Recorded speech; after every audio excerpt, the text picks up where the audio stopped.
ሰዎች የሰዎችን አይምሮ አታሉ ወደ መንፈስ ቅዱስ ሊያቀርብ የሚችለው የመልካም ስሜት የሚሰጠውን ዜማ የሰሙ እንደሆነ ዛራቸው ነው የሚነሳው። እንዴ ይሄማ የጴንጤ ነው፣ ይሄማ ጥሩ አይደለም።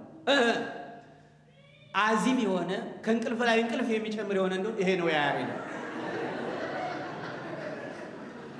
እኛ ስለ ቅዱስ ያሬድ ስንሰማ ስለ ቅዱስ ያሬድ ዜማ ስንሰማ ያውን የኢትዮጵያ ብሔራዊ ቋንቋ ግዕዝ በነበረበት ጊዜ ያሬድ ዜማውን በሚያዜምበት ጊዜ እንኳን የሰዎች አይምሮ የእንስሳት አይምሮ በመማረኩ ምክንያት ያርስ የነበረ ገበሬ የሚያርሳቸው በሬዎቹ የያሬድን ዜማ ሲሰሙ ተመስጠው ቆሙ። ገርሟቸው ደንቋቸው ለካ ዜማ እንስሳትን የሚማርካል። በሬዎቹ መንቀሳቀስ አልቻሉም። ያን ጊዜ ያ ገበሬ ተናዶ ስራ አስፈታኝ ብሎ ያሬድን በጅራፍ ገረፈው ይላል። ያ አካባቢ እስካሁን ድረስ አዝመራው የተጎዳ ነው ነበር። አሁን የዛሬ ስንት ዓመት ቢቸግራቸው ያሬድን ተስካራ ወጡ ገበሬዎቹ። እንዴ ምናልባት በዚህ እግዚአብሔር ቢታረቀን ብሎ አሁን ቅርብ ጊዜ ምክንያቱም እህል አላበቀላል ያ እሱን የገረፈበት የቅዱስ ያሬድን ዜማ ስንሰማ በታሪክ የሰውን አይምሮ ቀርቶ የእንስሳን አይምሮ የሚማርክ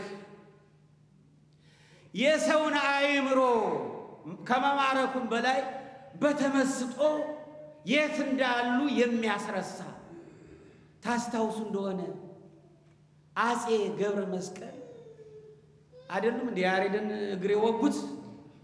እሳቸውም ሲወጉት ሳያውቁ በዜማው ተመስጠው፣ እሱም ሲወጋ ሳይሰማው በዜማው ተመስጠው አመላእክት ጋር ነው። ዜማ ማለት እንደዚህ ነው። ዜማ ማለት መማረክ የሚችል የዜማ ዋና ዓላማው ምንድነው? መማረክ የሚችል የወታደር ዋና ዓላማው ምንድነው? ጠላትን ድል ማድረግ ማሸነፍ ቢችል መማረክ።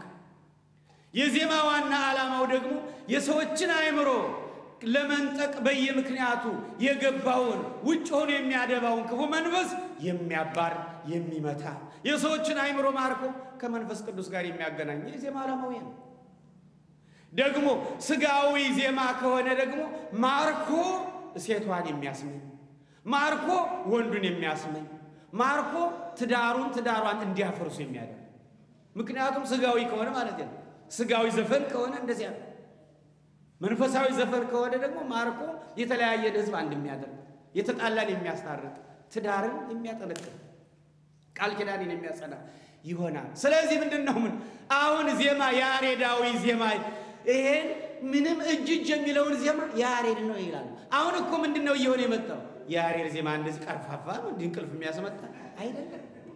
ዛሬ እንኳን አማርኛ ቋንቋ በሚነገርበት ዘመን ተመልከቱ። አሁን የሱ ባለሙያዎች ሲዘምሩ ስታይ ምንም ቋንቋችን ቢቀየር ግዕዝ ቢሆን እነ መላከ ሰላም ሲዘምሩ እዩት። ምንም ቋንቋችን አማርኛውን ቢቀየር ዜማውን ቢሆን ለዛሬ ያለው ለአማርኛው እንዲስማማ ሌላ ቢሆንም ያ በእነሱ አንደበት ሲወጣ ራሱ አለው የሆነ መንፈስ የመማረክ መንፈስ። አሁን ቅዳሴውን እዩ አትሰሙትም? ግዕዙን ብዙውን ዜማውም ይከብዳቸዋል። ነፍሳቸው ግን ትደሰታለች። ነፍሳችን ራሱ ይደሰታል። ለምን? ከዚያ ቅዱስ የመጣ ስለሆነ። ያሁን ልጆች ግን ያሬዳዊ ነው ብለው የሚዘሉት ቡሬ አይሉት ምን ብዬ ልተርጉም? እንዳለ ጭፈራ ያ ይሁን ግድ የለም ይጨፍሩ ይዝለሉ መብታቸው ደስታቸውን ይግለጡ። ግን ይሄ ያሬዳዊ አይደለም ነው ለማለት ምን መለኪያ ያላቸው? አልቦ እንቅድሜሁ ወአልቦ እምድህሬው አልቦ እንቅድሜሁ ወአልቦ እምድህሬው ያሬድ ካህን ዘሰበከ ትንሣኤው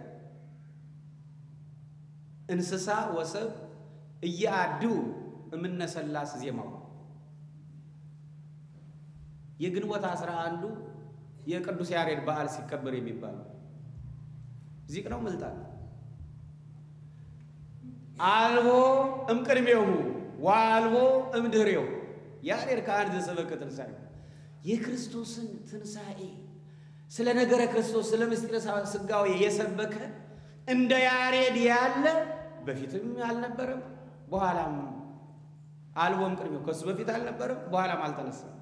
የሚገርመው ይላሉ አባቶች ስለዚህ ሲናገሩ የሚገርመው እንስሳ ወሰብ እያድው እምነሰላስ ዜማው የእንስሳት ዜማም ቢሆን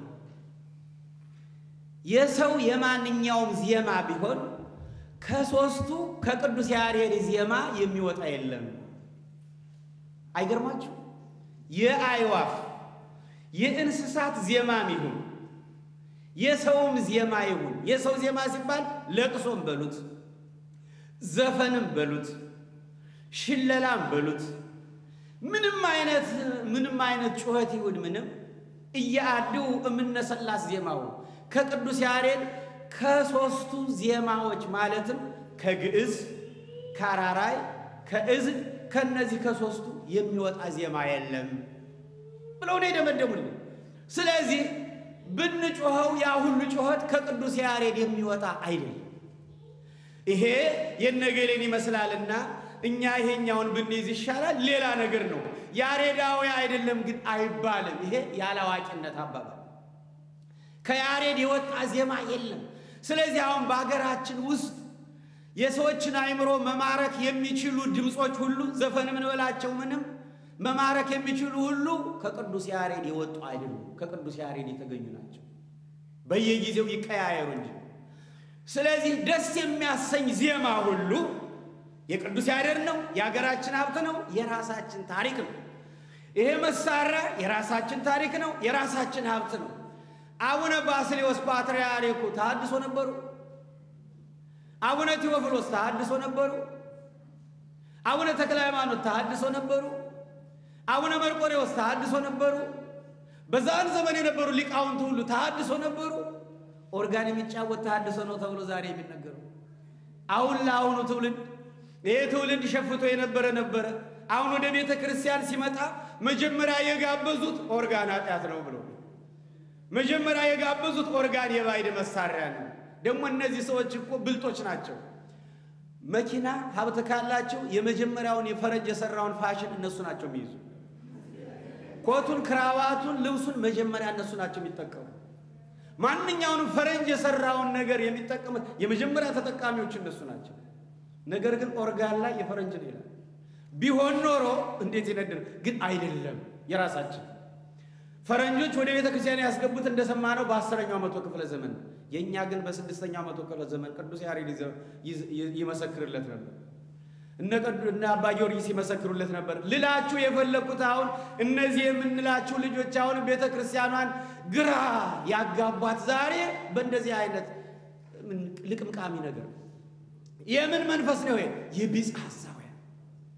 ደግሞ የሚገርማችሁ የቢጽ ሐሳውያን መንፈስ አደገኛ ሊቃውንቱን የሚያንበረክክ አባቶችን የሚያስፈራ መሆኑን የሚታወቀው ወደ ገላትያ ሰዎች ምዕራፍ 2 አይታችሁት እንደሆነ ምዕራፍ 2 ውስጥ ቅዱስ ጴጥሮስ አንጾኪያ ሊጎበኝ ሄደ። አንጾኪያ ሊጎበኝ ሲሄድ ቅዱስ ጴጥሮስ ከአሕዛብ የተመለሱ ክርስቲያኖች ማለት ሳይገረዙ ክርስቲያኖች የሆኑ አገኘ። በቃ ክርስቶስን በማመናችሁ እንደተገረዛችሁ ይቆጠራል። ይሄን የምትበሉት የምትመገቡትን ስሙን ጠርታችሁ ባርካችሁ ብሉት እንጂ ተባርኮላችኋል። እኛ እኮ በኢየሩሳሌም በስብሰባ ባርከንላችኋል ፈቅደንላችኋል እያለ እያስተማረ እያጽናና እያበረታታ ሰንብቶ ማዕድ ቀርቦ አንድ ቀን አብሮ እየበላ እያለ ቢጽ ሐሳውያን ብቅ ይላሉ።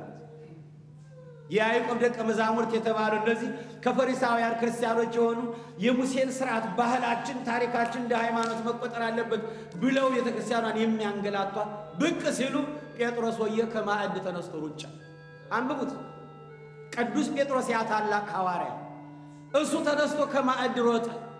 እነ በርናባስን ያህል የቅዱስ ጳውሎስ ቀኝ እጆች ሸሹ። እኔን ይከተሉ የነበሩት ደቀ መዛሙርቴ ሁሉ ወደ ኋላ ተመለሱ። ለምን? በቢጸ ሐሳውያን ስም ማጥፋት ምክንያት፣ መከራ ምክንያት። ቀላል አይምሰላችሁ፣ ውጊያቸው ከባድ ነው።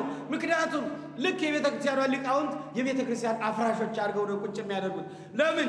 የኛ ሕዝብ ገና ባህሉን ሃይማኖት፣ ልማዱን ሃይማኖት አድርጎ የያዘ ዶግማና ቀኖናን ያለየ መሆኑን ያውቃሉ። እና እንዲያውም ምስጢረ ሥላሴ ተፋለሰ፣ ምስጢረ ሥጋዌ ተዛባ ከሚባል ባህልህ ታሪክህ ቢባል የሚያስቀድም መሆኑን ያውቃሉ። ስለሚያውቁ የብዙ ሊቃውንት ታሪክ ተበላሸ።